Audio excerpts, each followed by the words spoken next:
Et quand la tristesse arrive, je sais tu es là, toujours près de moi.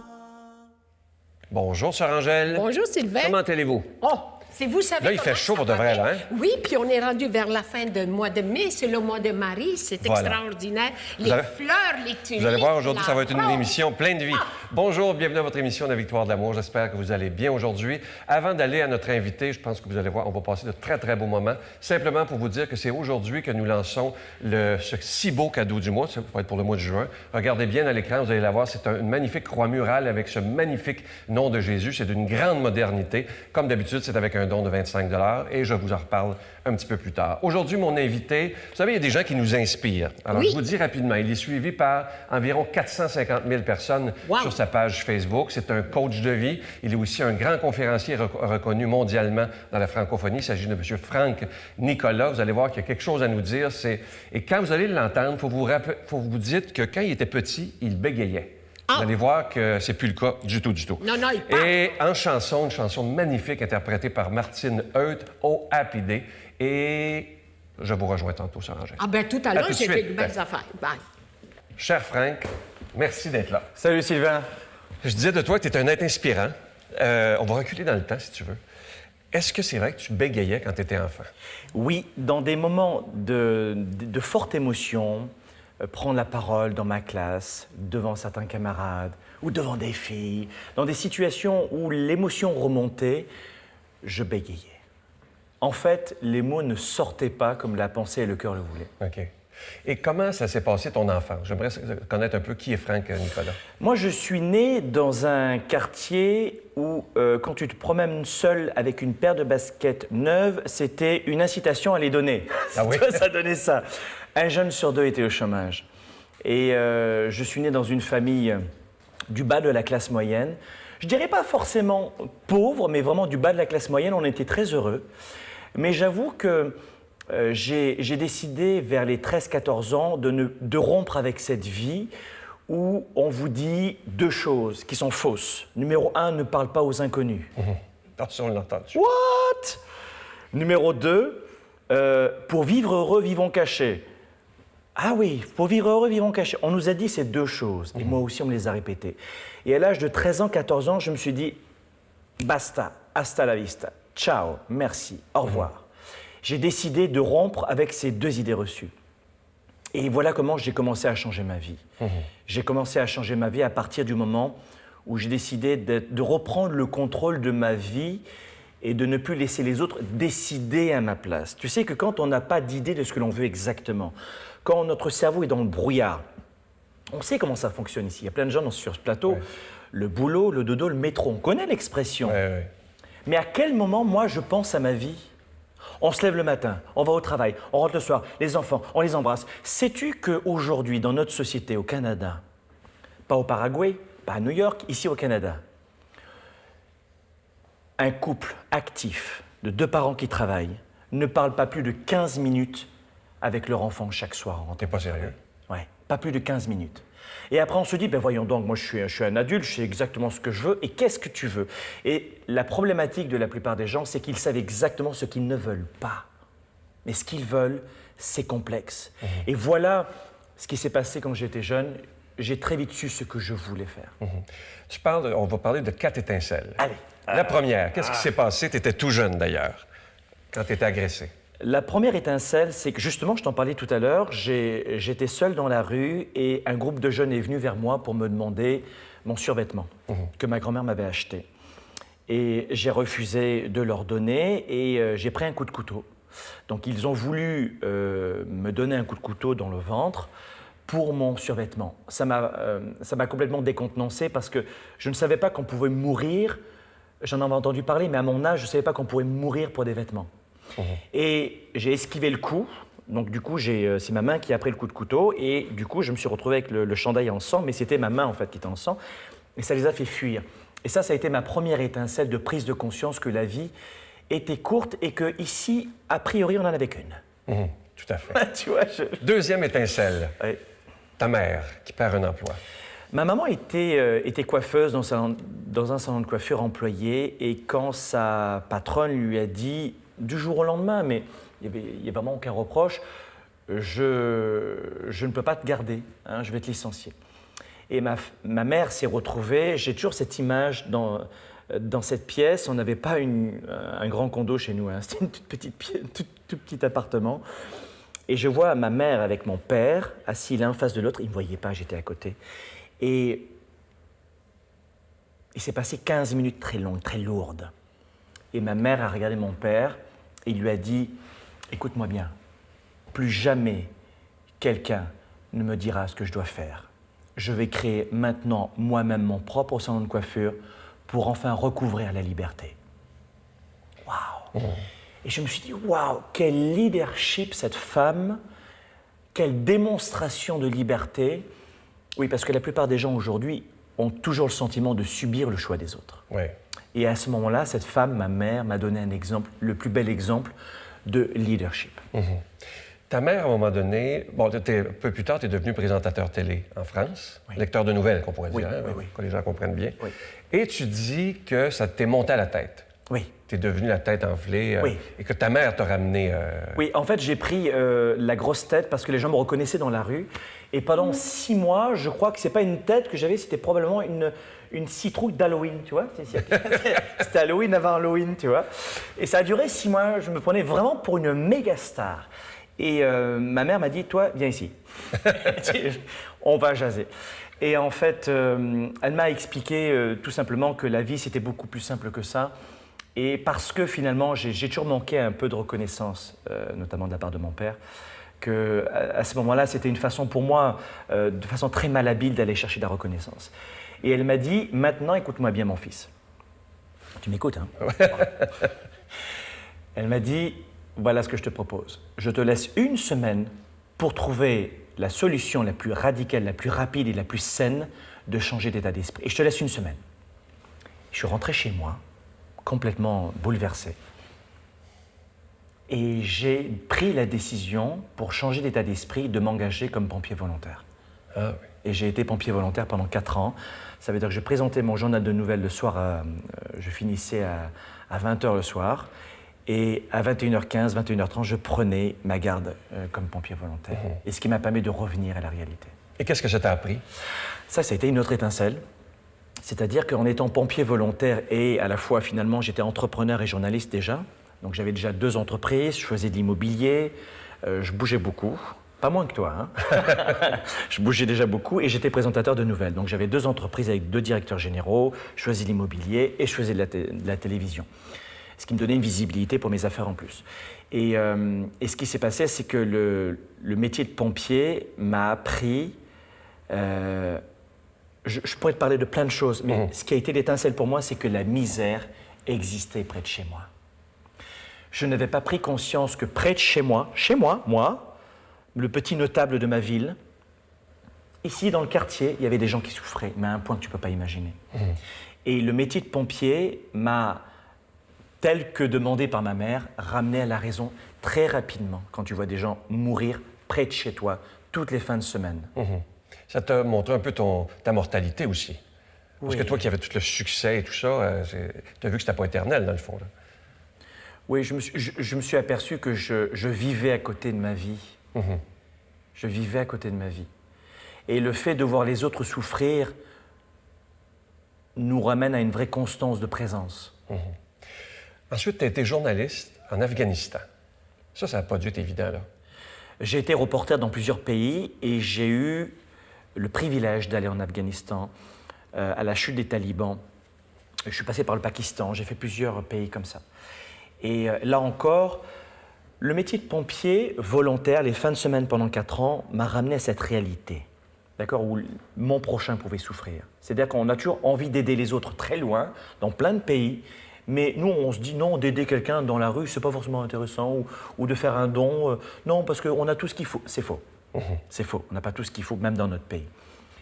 Mais l'Afghanistan, ça a été un choc pour moi, un choc de culture, mais aussi un choc de valeurs, parce que quand tu vois des enfants estropiés, je me rappelle d'un jeune qui m'a amené j'étais à Kaboul, la capitale de l'Afghanistan, et Kaboul, c'est un peu comme chez nous ici à Montréal, il y a une petite colline, tu vois, où tu peux monter. Et il me dit, on va passer par la colline, mais suis-moi. Mais vraiment, il faut que tu me suives complètement. Sinon, tu vas mourir. Et je lui dis, mais qu'est-ce que tu veux dire? Il me dit, parce qu'il y a encore des mines antipersonnelles sur cette colline. Ça n'a pas encore été enlevé complètement par l'armée américaine. Je dis, OK, très bien. Et je le suis, et il me dit, c'est ici que mes parents sont morts.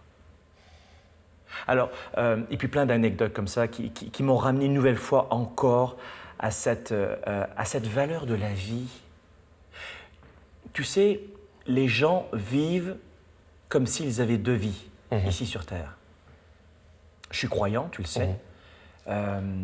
Il y a, évidemment, on croit tous à après, mais ici sur Terre, on n'a pas 2 vies. Et on n'a pas 2 chances, selon moi, de mener cette expérience à 110%. Et les gens vivent comme s'ils avaient 2 vies. Et voilà comment j'ai cessé de vivre comme si j'avais 2 vies. Et voilà pourquoi même maintenant, c'est le bonheur d'être avec toi. Tu le sens que je suis présent avec toi. Je suis là. Tout à fait. Tu le sens bien, hein? Oui. Tu le sens bien. Si tu ne sens pas, tu me dis. Mais tu vois ce que je veux dire? C'est de vivre dans l'instant présent. Qu'est-ce qui fait à un moment donné que tu as tout laissé? Un soir, tu es rentré faire ton bulletin de nouvelles et tu as senti que c'était fini. Tu sais tout, toi. Hein? Il s'est renseigné. J'ai flanché. J'ai flanché. J'étais Monsieur Superman. Parce que tu avais tout. Tu avais l'argent, la gloire et tu as tout quitté ça. J'étais Monsieur Superman. J'avais 2 entreprises qui généraient des millions de dollars. J'avais un parc immobilier extraordinaire. J'avais des gens qui me reconnaissaient. J'étais à la télévision, un petit notable dans ma ville. Mais j'avais pris du kilo. Vraiment beaucoup de kilos avec les années, des livres, tu vois. Et puis un jour, je m'installe comme ça devant la caméra. Bonsoir à tous, Franck Nicolas, on va voir aujourd'hui Et je mets à parler mon téléprompteur. Et le téléprompteur défile et je ne sais plus ce que je dis. Ah oui. Instantanément, je suis dans le brouillard. Et je bloque.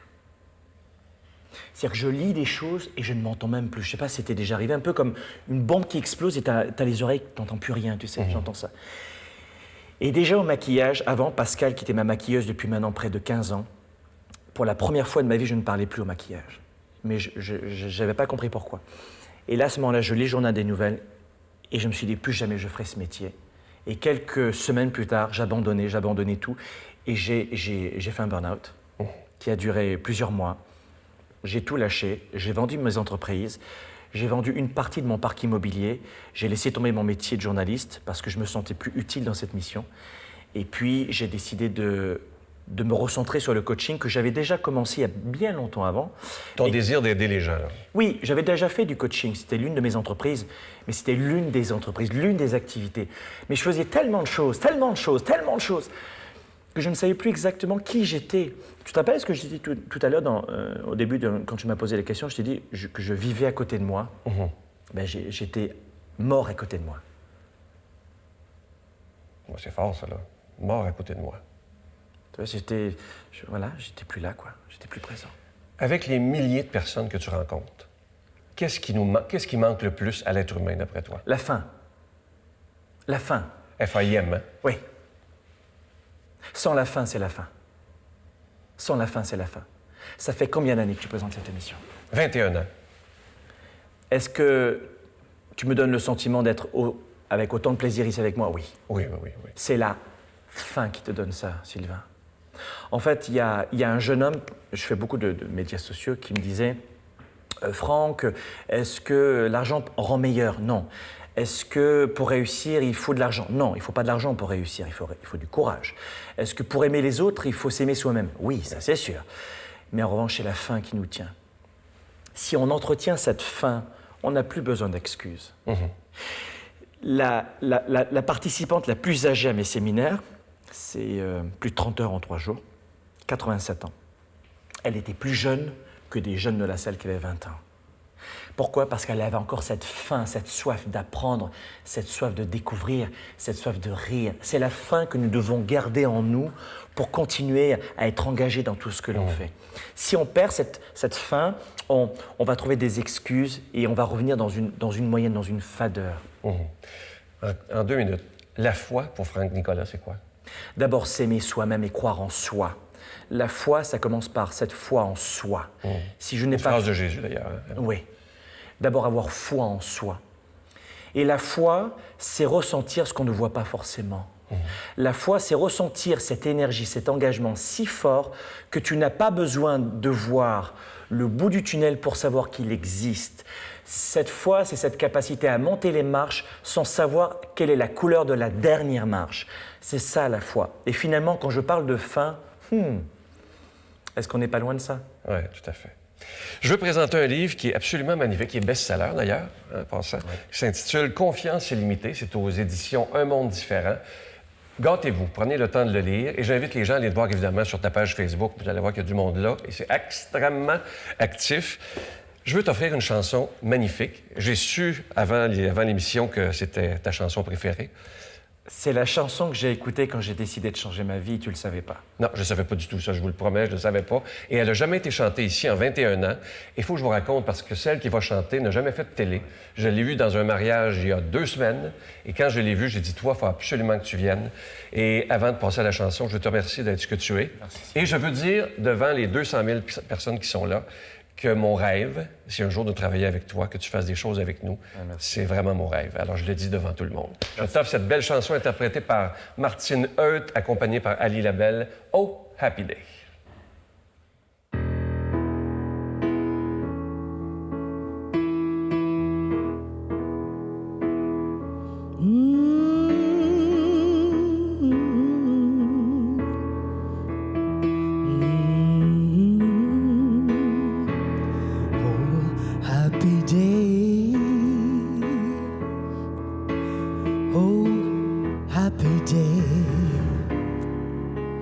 When Jesus washed, oh, when he washed,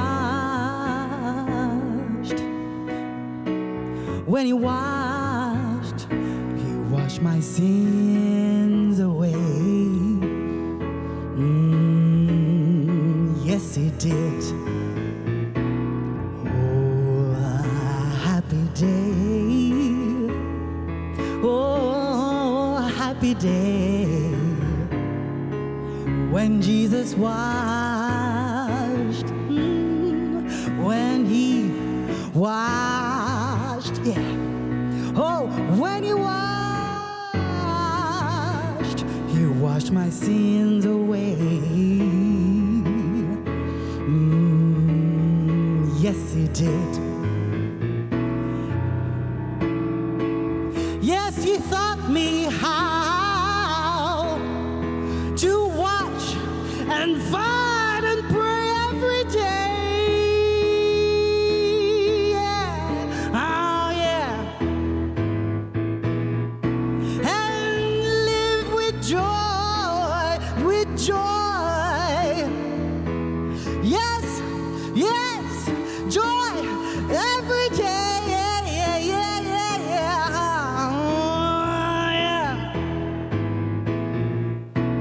Oh, happy day. Oh, happy day. Oh, happy day. Oh, it was such a happy day, that day when Jesus washed my sins away. Oh, when he washed my sins away. Yeah, he did it for you, for me, for you, for me, for everybody in this world. Yeah. Oh, happy day. Oh, happy day. Oh, happy day. Yeah.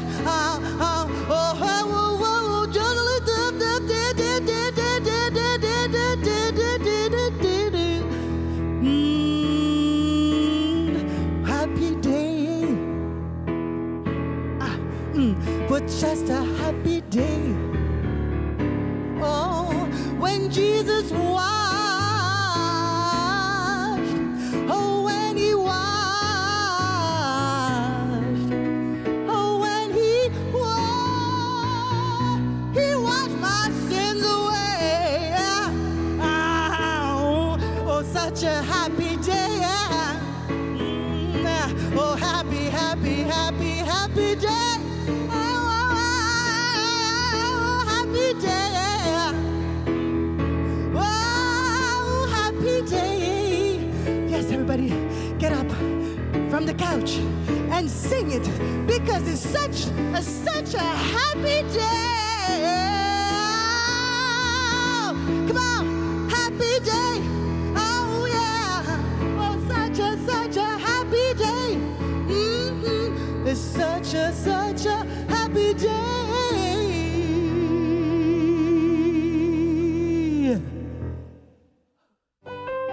Notre Père qui es aux cieux, que ton nom soit sanctifié, que ton règne vienne, que ta volonté soit faite sur la terre comme au ciel.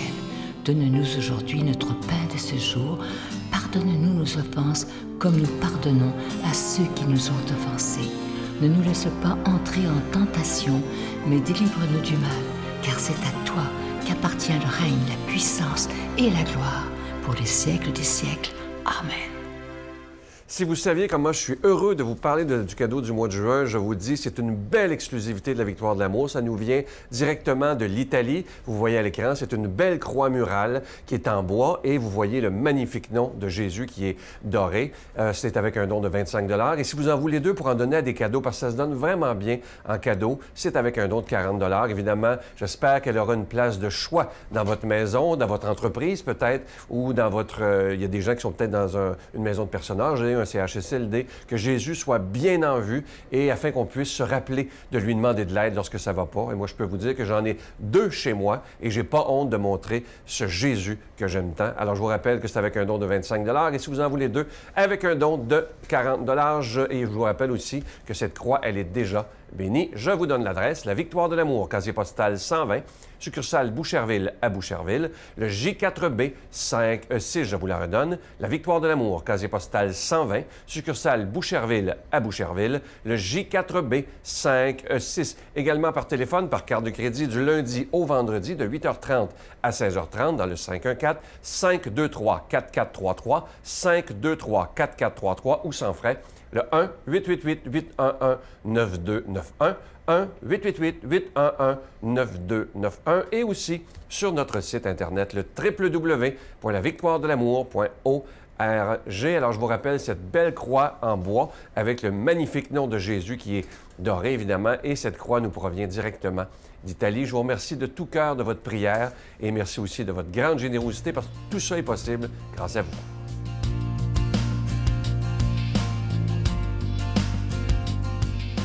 Bonjour et bon dimanche. Nous sommes là encore. Et vous aussi, vous êtes toujours au rendez-vous. On vous attend. Alors, voici, aujourd'hui, c'est le dimanche du Saint-Sacrement, la multiplication des pains et des poissons. Vous connaissez tout le récit de la multiplication des pains et des poissons. Par ce miracle, Jésus nous prouve qu'il est toujours attentif à nos besoins et il sait les combler. Maintenant, c'est par l'Eucharistie qui s'est manifestée concrètement à nous, jour après jour. Et c'est aussi par l'Eucharistie que nous pouvons participer à sa mort et à sa résurrection. Contempler ou méditer devant le Saint-Sacrement, c'est aussi se souvenir que le Christ a fait don de sa vie pour sauver l'humanité.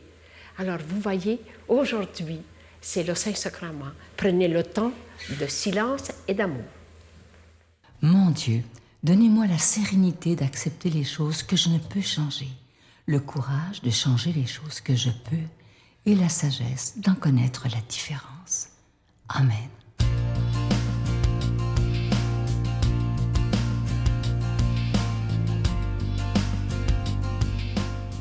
Aujourd'hui, j'ai choisi un autre texte de l'Évangile du dimanche. Écoutez bien, c'est un très beau texte tout court. C'est Jésus qui dit « Amen, amen, je vous le dis. Moi, je suis la porte des brebis. Tous ceux qui sont venus avant moi sont des voleurs et des bandits. Mais les brebis ne les ont pas écoutés. Moi, je suis la porte. Si quelqu'un entre en passant par moi, il sera sauvé. Il pourra entrer, il pourra sortir et trouver un pâturage. Le voleur ne vient que pour voler, égorger et faire périr.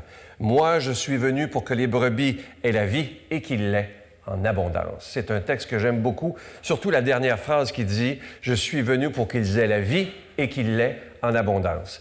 Ce qui me frappe depuis les 21 dernières années, bon, vous savez, je reçois beaucoup de courriers auxquels je prends le temps de répondre, mais ce qui me fait toujours de la peine, c'est de voir beaucoup de croyants, de chrétiens, qui croient qu'être catholique, être chrétien ou d'autres chrétiens, qui croient que c'est une vie de tristesse, une vie de sacrifice, une vie de souffrance.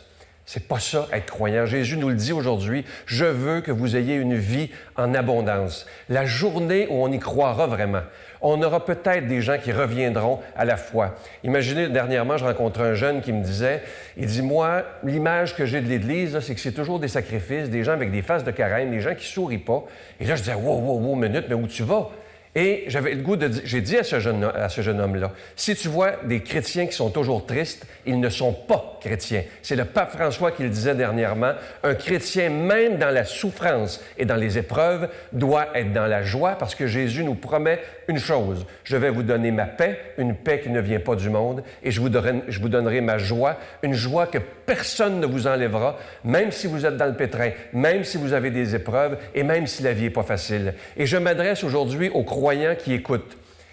De grâce, si vous voulez être des bons ambassadeurs de Jésus, ayez toujours ce sourire, ayez toujours cette envie d'accueillir l'autre tel qu'il est, sans le juger, peu importe sa religion, peu importe son orientation sexuelle, peu importe la couleur de sa peau. Et à ce moment-là, on deviendra, comme l'abbé Pierre nous le disait, l'important aujourd'hui, ce n'est plus d'être des croyants, mais de devenir des croyables. Et trop de croyants ne sont pas croyables, parce qu'on les regarde vivre et on se dit, si c'est ça, être catholique, avoir l'air triste tout le temps comme ça, ben moi, ça ne me tente pas. Et il y a beaucoup de gens qui ont débarqué à cause de ça. Alors maintenant, c'est à nous, c'est notre responsabilité de dire, moi, je veux que les gens sachent que ma vie a changé à cause de quelqu'un, et ce quelqu'un a un nom, et c'est Jésus de Nazareth lui-même. Alors rappelez-vous, Jésus nous promet une vie en abondance, et c'est notre devoir d'être heureux et de donner du bonheur autour de nous. Je lui demande de nous bénir abondamment aujourd'hui, et rappelez-vous la responsabilité que nous avons comme croyants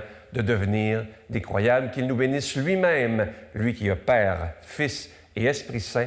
Amen. Je vous souhaite une belle semaine et aussi, n'oubliez pas de sourire, d'être toujours dans la joie, même s'il y a des épreuves, même s'il y a des problèmes. Amen. Je vous salue Marie, pleine de grâce. Le Seigneur est avec vous. Vous êtes bénie entre toutes les femmes, et Jésus, le fruit de vos entrailles, est béni. Sainte Marie, Mère de Dieu, priez pour nous pauvres pécheurs, maintenant et à l'heure de notre mort. Amen.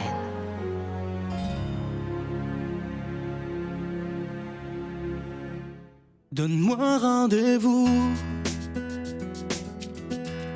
dans l'éternité, qu'il faut croire toujours en toi. Mais mon Dieu, j'ai besoin de toi, comme lui, savoir dresser la table, chanter l'amour, gens de toute la terre. Prends mon cœur, je l'ai gardé pour toi, mon Dieu. La victoire de l'amour, c'est la force de la foi. On a tous un rendez-vous dans les bras de Jésus. Sœur Angèle, je ne sais pas si vous êtes comme moi, mais j'ai l'impression qu'il y a eu une tornade qui est passée. Oui. Hein? Il y a Toute une tornade. Il y a Juste entendre la voix là, puissante.